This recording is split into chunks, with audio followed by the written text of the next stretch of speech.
ជំរាបសួរលោកស្រីពងជីកេតសំណួរដំបូងដែលខ្ញុំចង់សួរគឺថាតើអំពើអ្វីខ្លះដែលគេអាចចាត់បញ្ចូលថាជាអំពើហិង្សាក្នុងគ្រួសារចាអំពើហិង្សានៅក្នុងគ្រួសារហ្នឹងមាន4ប្រភេទទី1អំពើហិង្សាទៅលើផ្លូវកាយចាគឺវាយដំអីចឹងទៅដាច់មុខដាច់មាត់អីទៅវាធ្ងន់ធ្ងរអាចបាត់បង់ជីវិតប្រភេទទី2គឺអំពើហិង្សាទៅលើផ្លូវចិត្តមិនវាយតាមផ្លូវកាយទេប៉ុន្តែធ្វើទុកបុកម្នេញសម្ដីអសរោះទៅមើងងាយទៅហើយជួនកាលចេញដើរលេងបាត់អីទៅធ្វើឲ្យផ្លូវចិត្តនឹងមានវិបត្តិធ្ងន់ធ្ងរទី3អំពើហិង្សាទៅលើផ្លូវភេទអ្វីបិទតែមានចំណងអាពាហ៍ពិពាហ៍ឥឡូវនេះក្នុងច្បាប់នឹងបាននិយាយថាបើភាគីទាំងពីរចង់រួមទំនេរទាល់តែភាគីទាំងពីរនឹងយល់ព្រមបើមានតែភាគីមួយយល់ព្រមហើយភាគីមួយមិនព្រមដោយសារមានមូលហេតុគ្រប់គ្រាន់ហើយភាគីមួយទៀតទៅរំលោភនឹងគេហៅថារំលោភដែរចារំលោភខ្សែសន្តិវៈចានឹងទី3ណាចាហើយទី4អំពើហិង្សាទៅលើផ្លូវសេដ្ឋកិច្ចនឹងបានន័យថាចង្កាលវាយចានវាយឆ្នាំងដុតផ្ទះចោលយករបស់ទ្រព្យរួមនឹងទៅលក់ចាយអស់អាលេងឬក៏ចង្កាលច្រើនតែបរោះខាត់មិនឲ្យស្ត្រីនឹងចេញទៅរកការងារធ្វើខ្លាចក្រែងបានការងារធ្វើទៅជាឯករាជ្យទៅ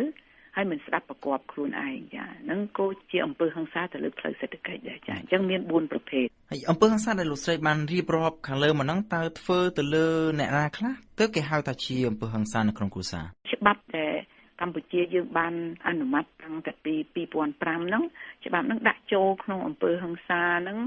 អ្នកដែលនៅក្នុងដំបូលផ្ទះនឹងជាមួយគ្នាបានន័យថាឲ្យតែក្រុមគ្រួសារនៅក្នុងដំបូលផ្ទះហ្នឹងចូលក្នុងរឿងអំពើហិង្សាក្នុងគ្រួសារដូចជាឧទាហរណ៍អ្នកបម្រើនៅក្នុងផ្ទះណាចាហើយម្ចាស់ផ្ទះនឹងធ្វើបាបធ្វើទុកបុកម្នេញអីទៅក៏ជាអំពើហិង្សាក្នុងគ្រួសារដែរចាតែជនដែលប្រព្រឹត្តអំពើហិង្សាក្នុងគ្រួសារហ្នឹងអាចទទួលទោសដែលជាទោសព្រហ្មទណ្ឌដែរទេចាហ្នឹងតាមបទល្មើសដែលគាត់ធ្វើណាចាគាត់ធ្វើទោសធ្ងន់ធ្ងរបានន័យថាគាត់វាយភរិយាគាត់ឬក៏វាយកូននឹងតលបាក់ដៃឈាមហូរអីហ្នឹងអាហ្នឹងបទព្រហ្មទណ្ឌណាចាអាហ្នឹងស្រេចតែអាជ្ញាធរមានសមត្ថកិច្ចហ្នឹងគាត់ពិចារណាឃើញថានេះជាបទព្រហ្មទណ្ឌហើយអញ្ចឹងគាត់មានសិទ្ធិនឹងចាត់វិធានការយកច្បាប់ព្រហ្មទណ្ឌហ្នឹងមកអនុវត្តលោកស្រីនាយិកាខ្ញុំចង់ដឹងពីស្ថានភាពទូទៅនៃអំពើហិង្សាក្នុងគ្រួសារនៅក្នុងប្រទេសកម្ពុជាវិញម្ដងតើពេលបច្ចុប្បន្នហ្នឹងអំពើហិង្សាក្នុងគ្រួសារនៅតែដដែលថយចុះឬក៏កើនឡើងកាន់តែខ្លាំងជាងមុន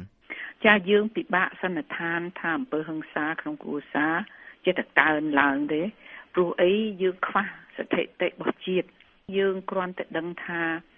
ពីមួយឆ្នាំទៅមួយឆ្នាំអង្គការមិនមែនរដ្ឋាភិបាលតែងតែទទួលពាក្យបណ្ដឹង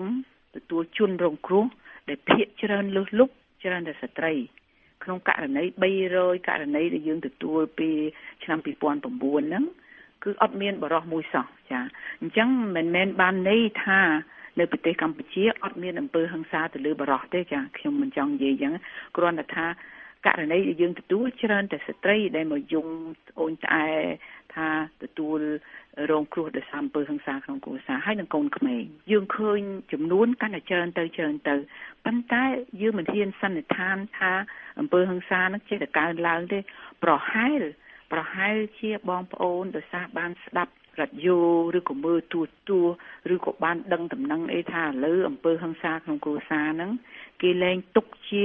រឿងផ្ទាល់ខ្លួនរបស់គ្រួសារនឹងមួយហើយគឺជារឿងដែលប៉ះពាល់ដល់សង្គមទាំងមូលដូច្នេះបងប្អូនដែលជាជនរងគ្រោះឥឡូវនេះក្លាហានណាមករកអង្គការមិនមែនរដ្ឋាភិបាលឲ្យជួយឬក៏ទៅរកអាជ្ញាធរមានសមត្ថកិច្ចឲ្យជួយកត្តានេះហើយដែលធ្វើឲ្យយើងកាន់តែទទួលពាក្យបណ្ដឹងកាន់តែច្រើនប៉ុន្តែយើងមិនអាចសន្និដ្ឋានថាឆ្នាំមួយទៅឆ្នាំមួយមានដូចគ្នាឬក៏ឡើងខ្ពស់អីទេប៉ុន្តែយើងអាចនិយាយបានច្បាស់លាស់ថាមិនចុះទេចានៅតែមានអញ្ចឹងនៅពេលដែលអ្នកណាម្នាក់ត្រូវទទួលរងនៅអំពើហិង្សាក្នុងគ្រួសារតើជនរងគ្រោះនឹងគាត់អាចទៅរកអ្នកណាដែលមកឲ្យជួយគាត់បានចាឥឡូវនេះដូចខ្ញុំជម្រាបជូននឹងរដ្ឋាភិបាលចាប់អារម្មណ៍រឿងនឹងហើយក៏ចាប់បង្រៀនច្បាប់ហ្នឹងចំណងជើងថាច្បាប់ទប់ស្កាត់អំពើហិង្សាក្នុងគ្រួសារនិងកិច្ចការពារជនរងគ្រោះច្បាប់នេះមានបំណងល្អណាស់ច្បាប់នេះមិនមែនជាច្បាប់ដែលមានលក្ខណៈព្រហ្មទណ្ឌទេព្រោះច្បាប់ព្រហ្មទណ្ឌយើងមានស្រាប់ហើយច្បាប់នេះបង្កើតមកដើម្បីប្រគ្រប់លើច្បាប់ដែលមានស្រាប់ហ្នឹងចាហើយតើបើមានអំពើហិង្សាក្នុងគ្រួសារតើអ្នកណាខ្លះអាចទៅជួយបានទី1ក្រុមគ្រួសារដែលដឹងរឿងហ្នឹង ទៀតថាក្រុមគ្រួសារហ្នឹងអត់ចេញក្រៅបានទេព្រោះជនដែលប្រព្រឹត្តបទល្មើសហ្នឹងគឺខាត់មិនឲ្យក្រុមគ្រួសារចេញខ្លាចទៅហៅអាជ្ញាធរមានសមត្ថកិច្ចមកណាអញ្ចឹងអ្នកជិតខាងដឹងឮអ្នកជិតខាងមានភារៈកិច្ចត្រូវតែជួយរបៀបយ៉ាងម៉េចជួយហ្នឹងគឺថា3-4 នាក់ត្រូវចូលមកក្នុងផ្ទះភ្លាមដើម្បីទប់ស្កាត់ហើយអាជ្ញាធរត្រូវតែជញ្ជូនមកណាខ្លះអាជ្ញាធរមានសមត្ថកិច្ចហ្នឹងអាជ្ញាធរមានសមត្ថកិច្ចហ្នឹងគឺទី1នគរបាលយុត្តិធម៌ទី2ភ្នាក់ងារនគរបាលធម្មតាកងរាជអាវុធហត្ថក្រុមប្រឹក្សាឃុំសង្កាត់មេភូមិនិងមន្ត្រីក្រសួងកិច្ចការនារីខ្លះតែអ្នកទាំងអស់គ្នានោះសិតតែអាជ្ញាធរមានសមត្ថកិច្ចហើយឲ្យតែលោកបានទទួលព័ត៌មានគ្រប់គ្រាន់ពីអ្នកជិតខាងឬក៏ពីក្រុមគ្រួសារកាតព្វកិច្ចរបស់លោកត្រូវតែអញ្ជើញចូលភ្លាមជាបន្ទាន់ដើម្បីជួយកុំឲ្យហួសពេលខ្ញុំចង់និយាយថាហួសពេលជួនកាលបាត់បង់ជីវិតអីទៅគឺអាជ្ញាធរមានសមត្ថកិច្ចនោះលោកអ្នកទទួលខុសត្រូវហើយចាដូច្នេះលោកចូលមកភ្លាមនៅពេលដែលអាជ្ញាធរមានសមត្ថកិច្ចចូលមកធ្វើអន្តរាគមន៍ហ្នឹងតើគាត់មានភារកិច្ចហើយមានសិទ្ធិអំណាចធ្វើអ្វីខ្លះលោកអាចយកអាវុធទាំងទុកអាវុធដែលជាក់ស្ដែងជួនមុខសញ្ញាកំពុងប្រើប្រាស់ហ្នឹងណាចាហើយលោកអាចបង្វែរច្បាប់នឹងអនុញ្ញាតឲ្យអាជ្ញាធរមានសមត្ថកិច្ចបង្វែរយកជួនមុខសញ្ញាចេញទៅក្រៅមួយរយៈមិនមែនយកគាត់ទៅចាប់ចងវាយទាលុយទាកាក់អីទេប៉ុន្តែបើជនរងគ្រោះសនំពរថាចង់ឲ្យយកជនរងគ្រោះទៅវិញទៅនៅកន្លែងកណាដែលមានសុវត្ថិភាពនៅខ្លាច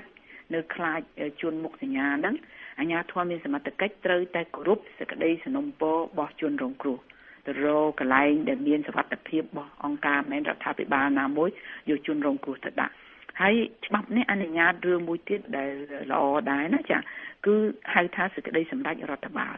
បានន័យថាបើជនរងគ្រោះព្រមឲ្យអាជ្ញាធរជំលះបង្វែរជួនមុខសញ្ញាចេញទៅក្រៅគាត់ទៅនៅឯណាផ្ទះសំណាក់ឯណាបាត់មួយរយៈទៅអាជ្ញាធរមានសមត្ថកិច្ចអាចដាក់បញ្ជាទៅលើជួនមុខសញ្ញាហាមជួនមុខសញ្ញាមិនឲ្យចូលទៅជិតចូលទៅទីលំនៅរួមនឹងទេចាហើយហាមមិនឲ្យតាក់ទងជួនរងគ្រោះតាមរូបភាពណាក៏ដោយបានន័យថាមិនឲ្យទូរស័ព្ទមិនឲ្យផ្ញើសារតាមទូរស័ព្ទមិនឲ្យ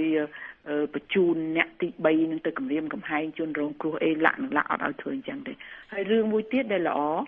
អាជ្ញាធរមានសមត្ថកិច្ចអាចណែនាំជនរងគ្រោះថាបើជនរងគ្រោះចង់សនំពរទៅតុលាការ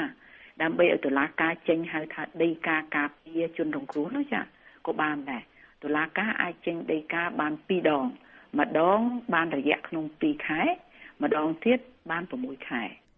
និយាយពីករណីដែលអំពើហិង្សាមិនទាន់កើតវិញគ្រាន់តែអំពើហិង្សានោះមើលទៅថាបំរុងនឹងកើតតែក្នុងករណីហ្នឹងគេអាចទៅសុំឲ្យអាជ្ញាធរមានសមត្ថកិច្ចមកធ្វើអន្តរាគមន៍ភ្លាមបានឬក៏ទាល់តែមានអំពើហិង្សាហ្នឹងកើតឡើងជាក់ស្ដែងទៅសមត្ថកិច្ចអាចចូលទៅធ្វើអន្តរាគមន៍បានបើអ្នកជិតខាងដឹងឮពីថ្ងៃហើយថាជនមុខសញ្ញានឹងចេះតែស្រែកថាគាត់សម្លៀងកបិតមួយធំណាគាត់ចង់សម្លាប់អស់មកគ្រួសារព្រោះយើងមានករណីអញ្ចឹងចាដូច្នេះបើអ្នកជិតខាងឮគាត់គម្រាមកំហែងប្រុងធ្វើបាបកូនចៅនៅក្នុងផ្ទះហ្នឹង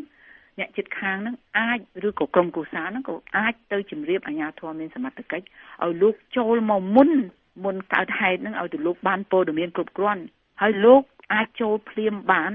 មិនបាច់ទៅសុំដីកាពីតុលាការដើម្បីឃាត់ឲ្យទប់ស្កាត់កុំឲ្យកើតឡើងទាន់អាហ្នឹងរឹតល្អទៀតណាសំណួរចុងក្រោយខ្ញុំចង់និយាយពីរឿងការព្រានប្រដៅកូនចៅវិញចង់ដឹងថាតើការអប់រំព្រានប្រដៅកូនចៅឪពុកម្ដាយអាចធ្វើទៅបានត្រឹមកម្រិតណាដែលមិនចូលទៅជាអំពើហិង្សាក្នុងគ្រួសារចាឪពុកម្ដាយតែងតែស្រឡាញ់កូនតែងតែចង់ប្រដៅកូនណាចាប៉ុន្តែឥឡូវនេះដោយសារប្រទេសកម្ពុជាយើងបានចុះសច្ចាប័នទៅលើអនុសញ្ញាស្តីពីសិទ្ធិកុមារយើងមិនត្រូវធ្វើទរណកម្មទៅលើក្មេងទេចាក្មេងនោះជាកូនយើងបង្កើតក៏យើងអត់មានសិទ្ធិទៅធ្វើទរណកម្មយើងអាចបដៅកូនយើងតាមមធ្យោបាយផ្សឹងទៅទៀតទី1ណែនាំអញ្ចឹងទៅទី2យើងអាចដាក់ទណ្ឌកម្មចេះថារាល់ថ្ងៃសៅរ៍លែងឲ្យមិត្តភ័ក្តិនឹងមកជួបហើយណាលែងឲ្យទៅក្រៅក្នុងមួយសប្តាហ៍ក្នុង2សប្តាហ៍អីចឹងទៅចាហើយបើកូនក្មេងនៅតូចយើងអាចថាឥឡូវបើកូននឹងមិនរៀនមិនសូត្រអីល្អយើងដាក់ទណ្ឌកម្មលែងឲ្យញ៉ាំនំលែងឲ្យញ៉ាំស្ករគ្រាប់លែងឲ្យអីអញ្ចឹងទៅគេមិនថាអីទេចាប៉ុន្តែគេមិនឲ្យធ្វើទរណកម្មទេចាហាមឃាត់ផ្ដាច់មិនឲ្យយកអំពើហិង្សាមកប្រើនៅលើផ្លូវកាយទេចាសូមថ្លែងអំណរគុណលោកស្រីនាយិកា